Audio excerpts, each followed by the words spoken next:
Previously on Maximum Whimsy. There's been a murder. Well, this is a mysterious affair indeed, and I will take it upon myself to get to the bottom of it. I think maybe I'll adopt a quirk. Luther has fallen off the roof. He's dead. What you don't seem to appreciate is that this could very well be the second murder in this house today, and that the killer is still on the loose. And now, the exciting conclusion.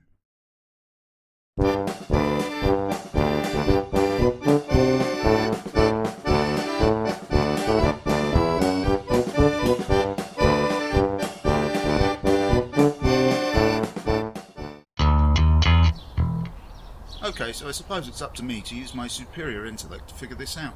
Or you could, ask some questions. No, this requires intellectual application. Therefore, I'll have to go and ruminate upon it until I come up with the answer.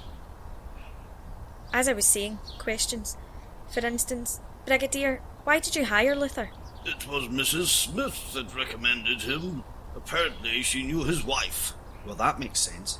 People do tend to know each other in these small communities. So, how did Mrs. Smith know Luther's wife? I believe they were both members of the local Women's Institute. I've heard about the Women's Institute. Isn't it true that it's a somewhat competitive place? So it would seem. In fact, I think Mrs. Smith and Luther's wife had a falling out recently over a cake competition. Really? Yes, it was something to do with Mrs. Smith's lemon drizzle cake exploiting a loophole in the regulations regarding alcohol content. Apparently, it more or less secured her the win. So, would you say that this might give her the motive to do away with Mrs. Smith? Now you come to mention it, she was very angry. Wait, I have come to a realisation. Maybe Luther's wife had some sort of axe to grind with Mrs. Smith, and that might have led her to commit the murder. But I just said... Possibly something to do with lemon diesel cakes. Drizzle? Yes, lemon diesel drizzle, that's what I meant. Amazing. I don't know how you do it. Well, that was a truly incredible piece of deductive reasoning. Yes, I find that being in the country really helps me think. Actually, the reason I came out here was to do some creative brainstorming for my new role as assistant head of publicity for the Kids in the Hall fan club. Brainstorming? You know, coming up with radical creative marketing ideas of how to cut through with the Kids in the Hall brand and reinvigorate the market for 90s Canadian surreal absurdist humour. Really? So what piece of marketing genius have you come up with? Well, don't tell anyone, but my concept is frankly pretty groundbreaking. Okay.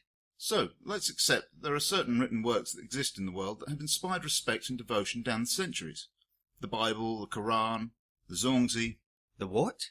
It's the Taoist one. Of course.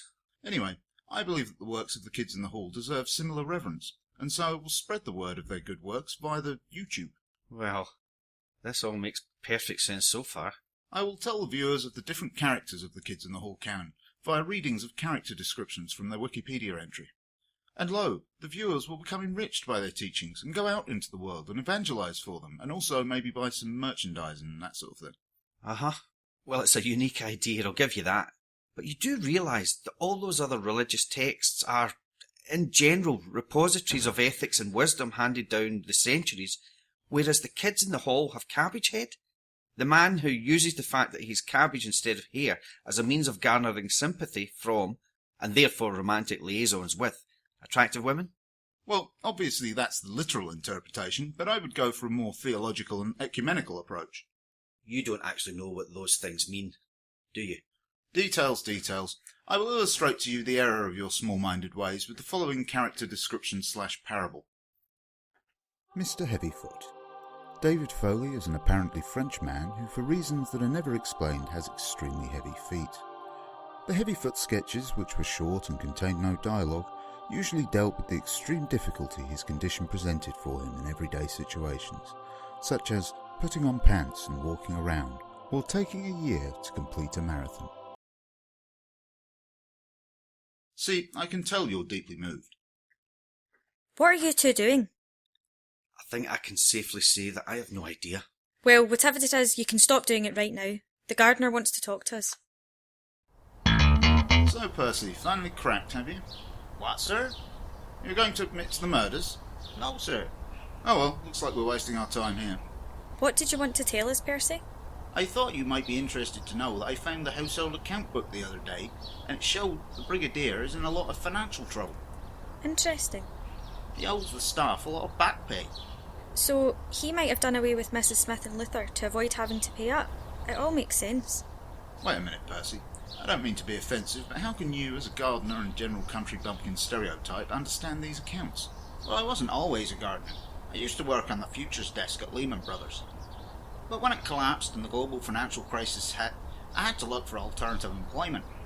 Gardening's much the same as finance. Potatoes and collateralized debt obligations have a lot in common. Well, that explains a lot. Yes, but I feel like we're perhaps straying from the important point here, that A, there's a murderer at large, and B, it could well be the Brigadier. We need to go and confront him with this new evidence.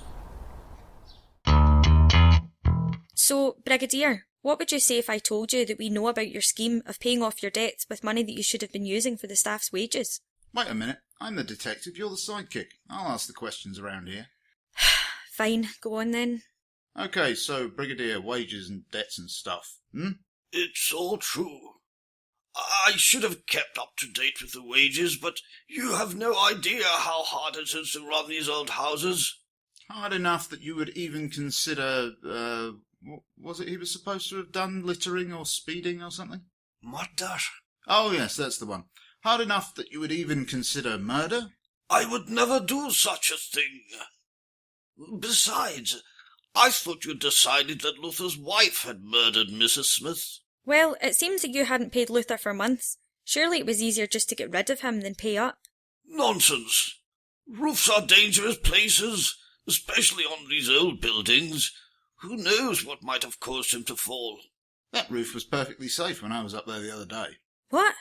Why on earth were you on the roof? It's true what the Brigadier says. These old buildings need constant maintenance. And I found a site on the internet that recommended using Vaseline to prevent weathering on roof tiles. Apparently it can extend their life by years. As the roof was leaking all the way down into the kitchen, I went onto the roof and applied a liberal layer of Vaseline to seal up the area. What? So how did you find out about the leaking roof? It was Mrs. Smith that told me. Apparently it was making the floor slippery. I took it upon myself to fix the problem because I think she was a bit annoyed about having to work around my bat trap. Bat trap? Yes, we've had a bat in the house recently. In order to catch it, I employed my deductive reasoning and came to the conclusion that it's going to want food, so it'll head to the kitchen. Therefore, I erected a rope-based trap next to one of the doors at bat flying height. A rope-based trap? Yeah, it's a sort of noose type of thing. At bat flying height? Yes, actually that was quite easy because it was basically at head height. You don't say. So you applied a lubricant to the roof and set up a noose in the kitchen next to a slippery patch of floor? You know, I've just remembered that I may have left the grill on at home. I think we should all go back and check on that immediately. Well, I suppose the deaths of Mrs. Smith and Luther will just have to remain a mystery. Yes, I mean, if someone with my intellectual gifts can't work it out, who could? Who indeed?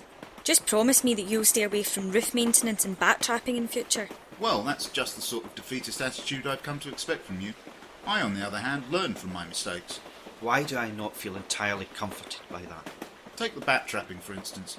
I think the problem is that I oversimplified the design. I mean, the bat would need to be going at quite speed to make the noose work. Maybe something else suspended from the ceiling would work better. What about a mouse trap?